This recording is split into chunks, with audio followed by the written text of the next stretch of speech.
근데 여러분들이 수치와 이 부끄러움은 어디서 여러분들 배웠었습니까? 누가 가르쳤습니까? 학교에서 배웁니까? 이 수치, 부끄러움이 어디서부터 왔을까를 추적해보면 의외로 굉장히 역사가 깊습니다. 창세기 2장 25절에 보면 아담 하와가 죄를 짓기 전에 벌거벗었지만 부끄러워하지 아니었다라는 말이 나옵니다. 그런데 하나님이 금하신 선악을 알게 하는 열매를 따먹고 난 다음에 부끄러운 수치심이 생겼습니다. 아담과 서로에게는 그 수치심, 부끄러움 때문에 가리는 상황이 되어버렸고 하나님에 대해서는 두려워서 숨는 행위로 나타났습니다. 그러니까 죄가 없으면 부끄러움을 느끼지 않을 것인데 그러므로 부끄러움의 뿌리는 죄라고 할 수 있습니다. 뭔가 잘못했을 때 부끄러움을 느낀다는 거죠.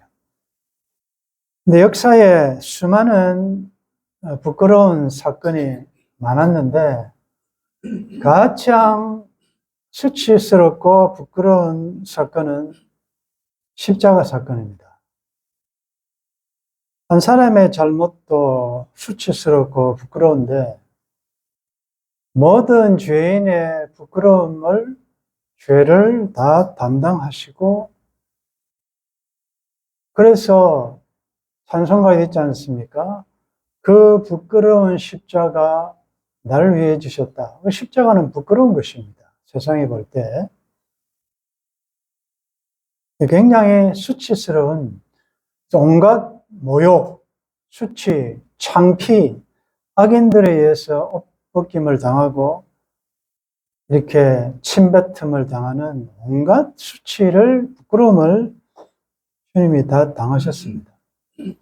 그래서 예수님이 우리를 위해서 우리 죄를 담당하셨다라는 표현을 오늘 이 내용과 한번 연결해 보면 예수님은 우리의 부끄러움을 담당하시고 십자가를 주셨다. 이렇게도 볼 수 있습니다. 즉, 예수님께서 십자가의 부끄러움을 당하셨기 때문에 우리가 서론에서 본 것처럼 죄를 지었기 때문에 부끄러움이 왔는데 그 죄, 그 부끄러움의 뿌리인 죄를 없애시기 위해서 십자가가 지셨으니까 그러면 누구든지 이 사실을 믿으면 시편 37편에 있는 말씀처럼 의인들은 환난 날에도 부끄러움을 당하지 않는다. 이제는 재판을 받을 때도 부끄러움을 당하지 않는다는 것입니다. 이 사실을 믿을 때 이제는 부끄러워할 필요가 없다는 것입니다. 오늘 누가복음 9장 26절에 보면 누구든지 나와 내 말을 부끄러워하면 인자도 자기와 아버지와 거룩한 천사들의 영광으로 올 때에 그 사람을 부끄러워하리라. 누구든지 나와 내 말을 부끄러워하면, 이 말은 이제 이 십자가 사건을 확실히 믿는 자들은 이 부끄러운, 어떻게 보면 세상적으로 볼 때는 부끄러워 보이는 이 삶을 살 때에 어떻게 보면 실패자 같고 어떻게 보면 참 처참한 악인들에 비해서 상대적으로 굉장히 부끄러운 것 같지만 그 십자가의 삶을 살아낼 때에 그 말씀 때문에, 주님 때문에 그 삶을 부끄러워하지 말라는 말씀이죠. 세상은 십자가의 삶이 어리석게 보이기 때문에 부끄러운 삶을 살지 않습니다. 그래서 자기들 마음대로 십자가 외의 삶을 살아내는 거죠. 문제는 믿는 사람들 중에서도 이 십자가의 말씀대로 주의 이름 위하여 살아갈 때 오는 온갖 종류의 다양한 환난과 어려움이 노출되면 부끄럽게 생각한다는 것입니다. 그러면 바로 적용하십시다. 여러분들이 지금 말씀 따라가면서 남사스럽게 생각하는 것이 무엇입니까? 병이 너무 오래 들어서 잘 낫지 않아서 남사스럽습니까? 아니면 여러분들이 실패했기 때문에 여러분들의 기도 응답이 잘 안 되고 안 믿는 친척들이 볼 때 참 남사스럽다라고 생각하는 게 뭐냐 이거지.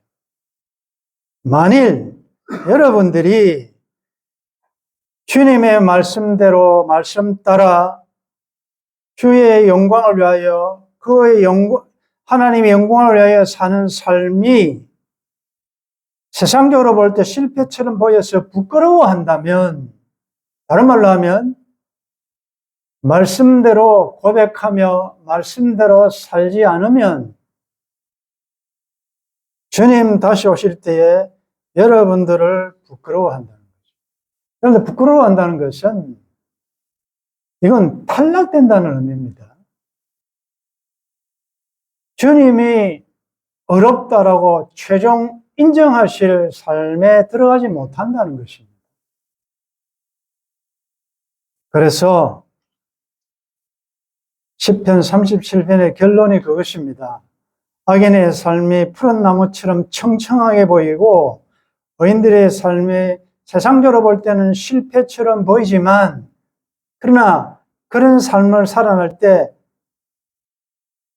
주님 따라갈 때, 주님 따라 십자가의 삶을 살아날 때 어려움도 당할 것이고 진리에 따라 살아갈 때 고난도 당하겠지만 그것을 부끄러워하지 않고 끝까지 믿음으로 살아내는 자들은 주님 오셔서 우리를 하나님과 천사들 앞에서 너는 잘하였도다 착하고 충성된 종아 인정하신다는 것입니다. 아멘. 여러분들 말씀 따라가는 삶을 부끄러워하지 마십시오. 네. 여러분들 믿지 않는 친구들 앞에서 여러분들의 실패와 비록 가난하게 보이는 그런 여러분들의 자녀이든 남편이든 아들이든 그 무엇이든 이런 삶을 당당하게 오히려 친구들 앞에 가서 나는 비록 물질적으로 이런 것 같지만 나는 하나님의 사람으로서 장차 나의 미래는 영원한 샬롬, 평화, 화평이라는 것을 삶에서 증거하시라.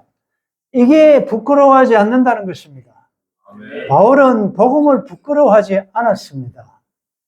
왜냐하면 복음에는 하나님의 능력이 나타나기 때문에. 그래서 자 히브리서 12장을 한번 찾겠습니다. 히브리서 12장 신약 367페이지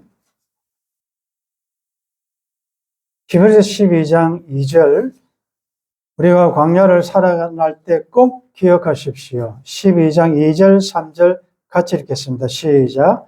믿음의 주요 또 온전케 하시는 이인 예수를 바라보자. 그는 그 앞에 있는 기쁨을 위하여 십자가를 참으사 부끄러움을 개의치 아니하시더니 하나님 보좌 우편에 앉으셨느니라. 너희가 피곤하여 낙심하지 않기 위하여 죄인들에게 같이 자기의 거역한 일을 참으신 일을 생각하라. 아멘. 어려운 일 당하고 좌절하고 무너지기 쉬울 때 믿음의 주요 온전케 하시는 이인 예수님을 생각하시기를 바랍니다. 우리 예수님도 그 앞에 있는 기쁨, 하나님 보좌 우편에 등극하실 것이고 자기의 이 부끄러운 십자가를 통하여서 얻어질 그 영혼도 영혼의 구원을 생각하면서 십자가를 참으사 부끄러움을 개의치 아니하셨습니다. 아멘. 그러므로 하나님 보좌 우편에 앉았습니다. 그래서 여러분들도 때로는 이 길을 가다가 피곤할 때 또 낙심하기 쉬울 때 죄인들이 같이 자기에게 거역한 일을 참으신 예수님을 생각하시기를 바랍니다. 자, 이걸 우리들에게 또 하나 정의해 보면 상대방을 가능하면 부끄럽게 하지 마십시오. 그리고 여러분들은 부끄러움을 당할 때 부끄럽게 생각하지 마십시오. 하나님이 우리를 부끄러워하지 않습니다. 하나님이 우리를 자기 아버지라 하나님이나 부끄러움을 이름을 부끄럽게 생각하지 아니하신다고 했습니다. 야, 내 정욕 보았느냐? 부끄럽게 생각하지 않는다는 것은 자랑스럽게 생각한다는 말입니다. 하나님이 부끄러워하지 아니하시고 자랑스럽게 생각할 아름다운 믿음의 삶을 살아내시는 여러분들 되시기를 주의 이름으로 축원합니다.